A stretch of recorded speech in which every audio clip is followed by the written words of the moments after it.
So the idea is, after female paladin, they're probably not going to give us another gender unlock, but I think for terms of speculation, I think it could also be worth thinking about, could they come out with a class that is traditionally a gender unlock, such as female gunner, that isn't just a gender swap? So like a new type of female gunner that didn't already exist on male. So I had this envisionment in my mind for perhaps female gunner, a bow wielding character. This could arguably be a rework to sharpshooties, but Mr. Bow doesn't really need to be reworked, so I think just having a female gunner with a bow. For its center bar, it would have a quiver, and one of the envisionments I had is your quiver empties and then it fills up with some amount of arrow. The number I had in my mind was anywhere between 1 arrow to 10 arrows. And then the last arrow in your quiver does more damage. Your abilities get different things depending on which arrow of the quiver you pull out. So if you have more than 5 arrows in your quiver, then the ability might do a crit buff, or like the crit debuff. You would have a skill which is a filler skill to try and mill out some of your arrows. And then like your big snipe skill you'd want to have be your final hit of your... This class uses Z. No, if it had a Z, it would just be to reload your quiver if you wanted to reroll. But I feel like it would be better just to empty the quiver in order to reroll. What about one of the builds being that it uses all the... Yeah, one of the... Yeah, that I was going to get there. Is that one of the builds, instead of draining arrows, it would have it to be either some tripods or some sort of thing where you generate arrows and then you use all of them at once, would be another way to do it. Could be one build and then the other build would be like the last shot. Part of the pulling the random number of arrows into the quiver, you shoot down to your last one, and on your last shot you do your big fuck damn ability. If your next reload gives you 1 arrow again, you could either use another ability for big fuck damn, or you could mill that one because you aren't ready yet because you just used your ability. So like, also does it have some sort of refund to your cooldowns when you refill your quiver? I would think no. You would also want to have uptime to where it's better to be shooting an arrow than not shooting an arrow for the most part. But sometimes it might be the best choice to not shoot your arrow because you have 2 arrows left and you don't want to use your big fuck damn ability, but it's the only ability you have left. So you just have to wait until like your mill basic bitch arrow ability comes up, which would have a short cooldown, so you could fire that off and then use your big damage skill. There could be some frustration there where you feel like you don't get the right arrows at the right time, but then there could also be the high roll of you get the right arrows at the right time and it does good damage. I don't know if people necessarily think of an archer as a randomized class fantasy, but I mean, I'm not opposed. Well, it's Lost Ark, so I'm pretty sure gambling appeals to all of the player base. I definitely think an archer class that has a sort of quote-unquote ammo mechanic could be viable. And I think the only problem with a sort of ammo mechanic is if you're going to have a spec version of the build. Also, classes don't have to have a spec and a swift version anymore. They could honestly just both be like a crit build, or both be swift, both be spec. Like, it really doesn't... I don't think that matters. I think they have to have 2 different styles of builds. Not necessarily uptime versus burst, but some differing playstyles. I think it would be a failure of the class if the playstyle between the 2 builds was, we do the same thing, but we get different stats. What I'm thinking for this class is it needs to have one of the builds is focused on like augmented arrowheads. There's a gunner, right? Chaos tip. This could also just be a male gunner, but I had envisioned it as more of like a Nineveh type fantasy. Yeah, because like she has her big arrow shots. It's like, she was at her last arrow in the quiver. I don't even think that needs to be the last arrow in the quiver type thing. Honestly, I think that build's just you build the meter, your quiver's filling up with energy, and then you blast it all in 1 arrow. I don't know if the arrow mechanic makes sense for a bursting build. I think a rotating arrow style, different tipped arrows, works really well for uptime build. Where, you know, like you're constantly playing the game of what am I lacing my arrows with this time? I don't know if an archer needs any melee skill. I think you need a melee skill that's the standard overloaded dash does a counter. Yeah, dash counter, push immune, 18 points of weak point, fills all your meter, gives you ready attack buff. And it's no range, have to be in the boss's ass, have to back attack. Real slow too, out of nowhere. Yeah. Spec, you just fucking do a 10-second animation. Obviously, since this is inspired by Nineveh, it has to have an ability that you press that gives you a shield and then sprouts wings from your back. I don't necessarily think it needs to be a female gun either. It could just be a new base type. Lazineth? Yeah, Lazineth wouldn't have like the different type of tipped arrows though. When I think about it, right, it's like, okay, if they were a Psyken, they would obviously probably do something with technology on the arrow. Or it could just be a sharpshooter unlock. But if you go the style of like Nineveh, right, you're going more magical arrows. Definitely more magic is what I had. But it could also be done with tech. I think the tech way, I guess, think about it more, I'd prefer the magical arrow way. But I think if you go like the Nineveh style, you're literally just going to end up with the big shot. Like you're dancing around the boss, building your meter to dump the big shot. Nineveh also supports allies. I guess it could technically be a support. I would not suggest a support be the class after Paladin. Yeah, but I mean, they could do it. They could. Maybe as the class after the next class. If it was going to be a Lazineth archer, I definitely want one of their builds to be a support. Nineveh but is if it's a equally Psyken archer, like it could still have a support because like there's the idea of like a medic or something, but that's a different class though. You just give that a different class. Yeah. I do think medic, like combat medic, is a cool idea as well for support. Definitely not right after Paladin though. So for after Paladin. So I had another one in mind. Okay. This is probably a male warrior. Dual wielding, spinning axes. You might say that no one wants to play Draven in Thamine or Brel or any of these raids. Would be very difficult to catch your spinning axes, which I would agree. Don't need to catch them. I think it is cool to catch them. The two builds. One build is just melee. The initial way can't actually be done, but because it doesn't fit with the way that bosses are designed, it builds up stacks infinitely. The stacks give damn, and so like throughout the entire fight, you're ramping. Eventually, you just start doing big fuck damn, but that's not the way that the game works. Yeah. So it wouldn't really. You have to have a ramp and then a decline. You have to have a up and down type build. You could do it. You could even do it to where you have to sustain the stacks, but it only caps at like 8 instead of stacking infinitely. But that's just an uptime frenzy. Definitely big emphasis on pumpo, but like that's essentially just a tie scrapper with axes on a male warrior. But I mean, it's an uptime class. Yeah, doesn't sound bad. The other idea I had in mind, so GT Destroyer, it primarily does its damage with auto attack, right? Like it goes into GT mode and then auto attack. Big bonk. So that was the idea I had for the other version, was you press your Z key and you start spinning your axes, and they're like Draven axes. Press Z and then start fucking hurling shit. Yeah, and then the longer you can keep your axes in the air, the more damage you do. Flying. But you have to keep catching them. I think you can do the flying axes, but not all of your abilities. It's only this one section where it's your identity skill where you use it, and then that becomes all of your gameplay, is keeping the axes floating. Imagine this class, when this isn't active, its skills are kind of look like Sivir Boomerang, throwing the things out, maybe melee hitting him. All classes are split between 2 colors, so it would have a melee color and a ranged color. But like, I'm envisioning for the spinning axe float thing, a lot of its abilities would be either movement or super armor, shield type stuff, so it can stand in the fire and pick up its axe. What you're saying? Are they directional? I think the melee uptime guy could be directional. I'd probably have him be both front and back, or it gets its back attack multiplier applied to the front attack and its front attack applied to the back attack, so you'd want both at the same time. Suddenly the Master Brawler Ambush Master rocks are actually worth something.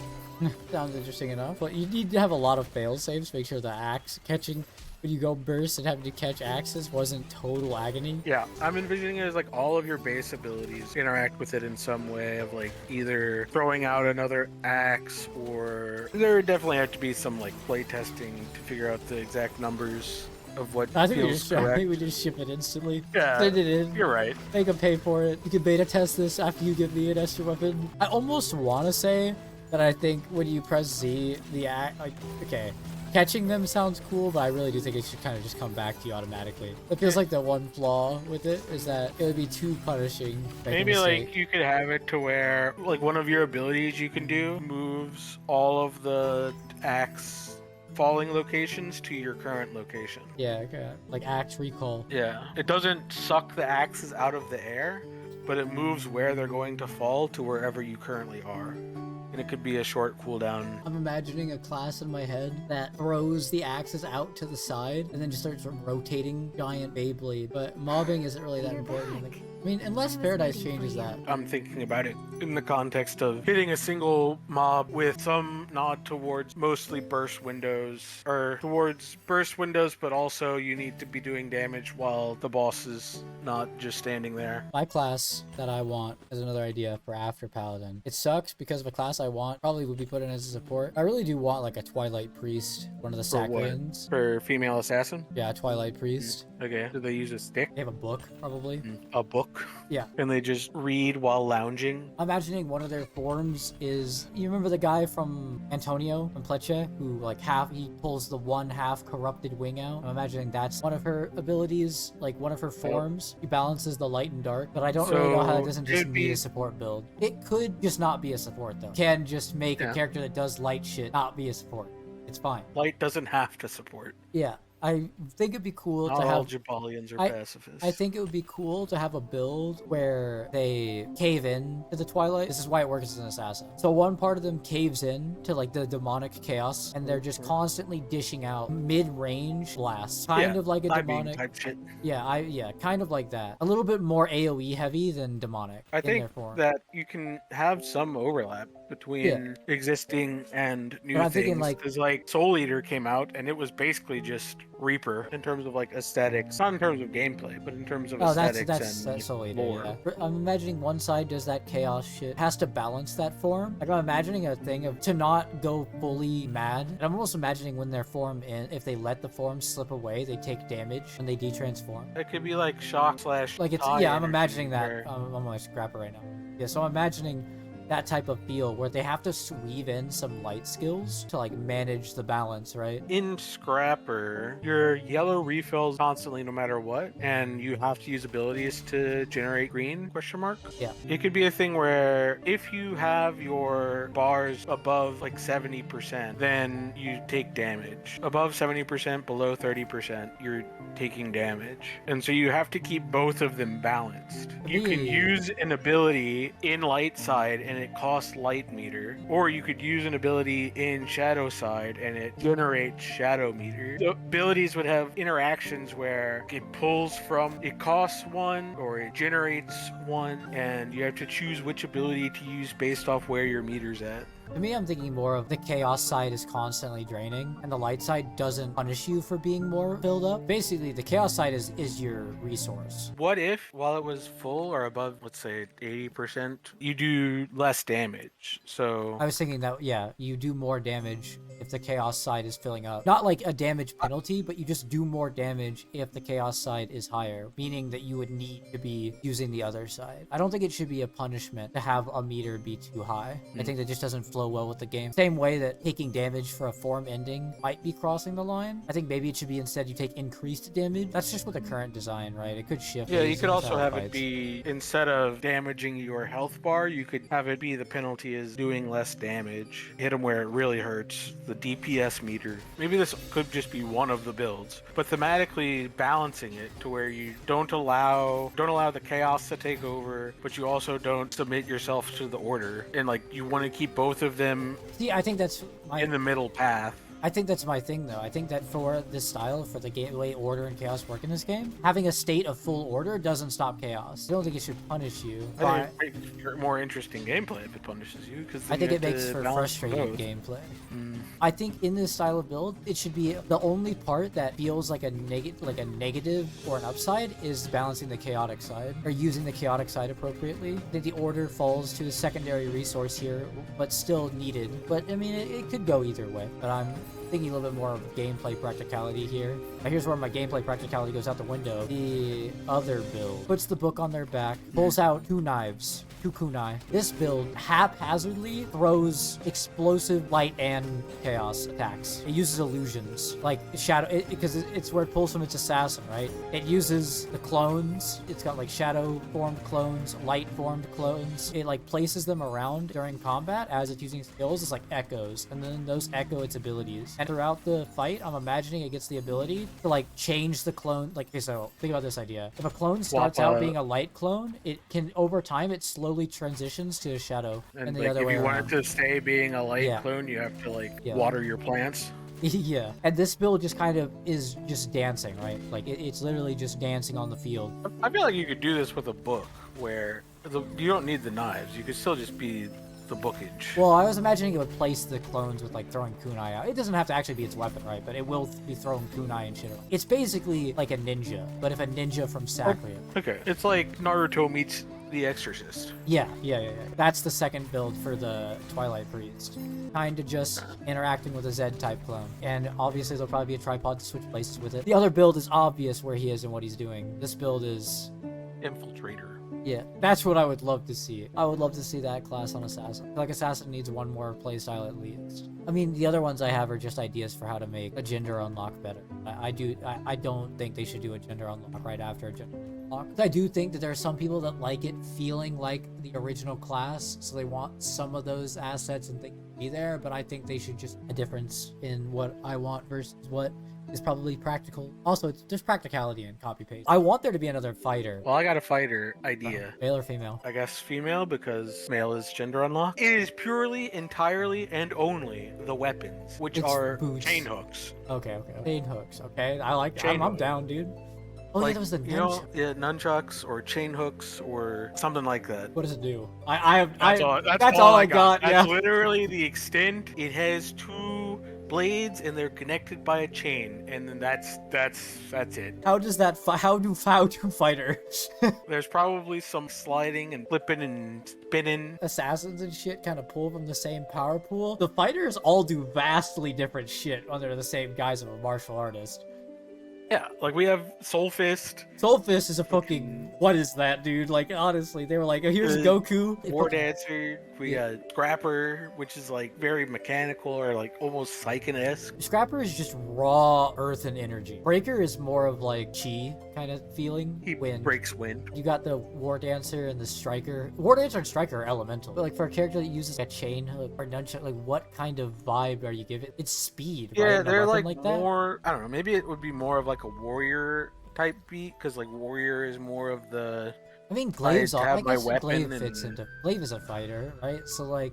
Yeah. It's kind of like more of a weapon master. It would definitely be closer to Glaive than... Yeah. Okay, no, I just... Glaive exists. The fisters. What could it do then? Probably have the same type of split, like 2 sets of skills. It could just be like a weapons master, just a different set of weapons, right? Like Glaive has its shit. Who's to say another person can't also wield 2 different weapons? But then I guess that would probably just make sense to be a male Glaive. But still, I mean, fuck it. Hook it up. What does it use? Chain hook? One set could be the chain hook, one set could be the nunchucks. What is the distinguishing thing between them? The nunchucks do rapid sequential hitting, but not a lot of movement. The chain hooks do a lot of movement and are very focused on not only repositioning, but sustained damage over time, slash like definitely like very far away from igniter, more reflux. Now, how do you make a build that's equivalent to control? I don't know what the fuck Glavier does, so. Control ditches the red, can't stab. It just uses blue skills, and it just flails at the boss. It would just be a nunchucker? Maybe. Or just be a chain hooker? I'm trying to think of like if you could do it differently. You ever think it's okay for them to just do a arc passive tree that's just one tree? Just either put more points into nunchuck in the arc passive or put more points into the chain hooks? I think that could work. Yeah, I don't know how arc passive works. Open it up. Maybe. How arc passive work? I can't read. It's just one spec is one side. I think the idea of 2 spec is somewhat antiquated, but also still relevant in the sense of it is beneficial to make your class have different playstyles, and one way to make it have different playstyles is to buy the talent. But Princess Maker exists, where that gives you diversity of what you can do on a class and doesn't necessarily require bespoke engraving style. Class engravings don't exist anymore, but that thought of a class engraving doesn't have to be hard and fast. And I think it'd be interesting. Because then, right, you're thinking about what it's actually specializing into its weapons. Like, it's actually a weapons master. I had this thought. There's going to be another Yaz. Yeah, I had a thought for the Yaz. I'm going to tell you what it's going to be. It's going to be an illusion master. Because, keep with me here, all Yaz in Remeria are trained and attached to one of the 4 original Elders' paths. And they continue to pass down that knowledge. They don't have their own techniques. They've been passing down these techniques. One of the Elders is the Wild Soul, right? From the story, there's the Wild Soul. And then there's the Artist Elder, the Aeromancer Elder, who's training the Giga Chad. And then there's Shandi, who is training Zinnervale. Shandi is the only one of the classes not represented. Well, I guess maybe after we beat Kazaros, it might make sense for Shandi to take on more apprentices. They don't necessarily take on apprentices, right? I guess you don't necessarily have to learn from Shandi to learn from the path of... Yeah, they just plan a training ground and then they train people. They just develop a school. Shandi has a school. It's not like Isaac Newton has to teach you physics. Yeah, exactly. Lore-wise, and just... I think they've already made some build-up for it by Zinnervale not being there anymore.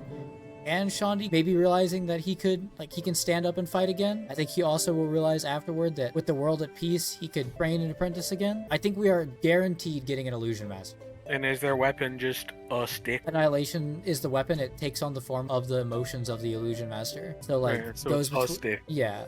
I mean, it doesn't have a stick that morphs as you... Yeah, it doesn't have a default form, right? You get angry and it turns into a big-ass hammer. Yeah. You get sad and it turns into a tiny violin. Yes. Although I don't really know for Illusion Master. I mean, we also just haven't really seen many of Shandi's abilities. He kind of just jumps. I mean, mostly what he seems to do is jump around going, huh, huh, and then in one ability summons a giant circle. I'm just imagining something that is really good at utilizing its own cooldowns and resources. Because Shandi's Sidereal resets our cooldowns and reduces our resource costs, right? Or he locks everything in time. I'm imagining something like that, more of illusion style like that, and not necessarily the clones. I think it's definitely their weakest, obviously, right? Because he hasn't trained anybody other than Zinnervale truly since the war. So there are almost no showings of what they actually do in combat. Also, time as a concept in combat is weird to play around with as your central thing. I definitely think though, if we ever get another Yaz, it's going to be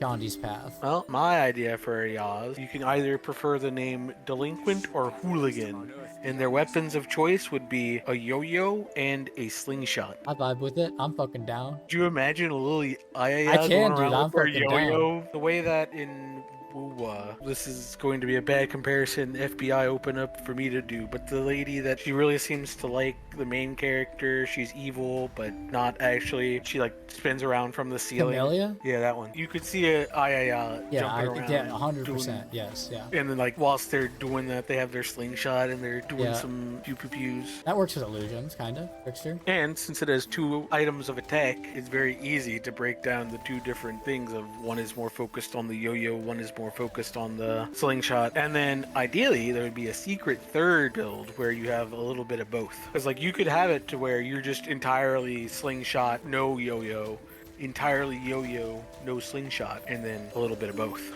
Kids, get off my lawn. Future is now, old man. Class needs something still. Mage. Ah, fuck. I mean, they would get the archer, magical archer, if it wasn't going to be a new base type for Nineveh. Or a female gunner. If they weren't going to port in the Lazineth, it has to go to the mage. Disrespectful to give it to the gunner, in my opinion. I think of something else other than that, though. You were saying the Elzawin or he's the male sword. He uses earth and he uses it in Nana magic. He's more Nana. I mean, she pulls from Elzawin's powers. Yeah, so it could be a female mage that does this. Yes, Anana's very different from a bard. It gets weird. It needs to be offensive. It needs to be a male sword to do it, because Elzawin was very powerful. Could be a male mage. Yeah, but then it's just male sword. Yeah, gender unlock. I'm trying to think an original. I'm trying to think what they haven't covered that I wouldn't be reaching it. Maybe at that point we're getting just there's enough classes, but never a shaman. Yeah, I was about to say think to other games of what they have. An alchemist. Yeah, alchemist would be cool, but I think alchemist also belongs to either the Yaz or the gun.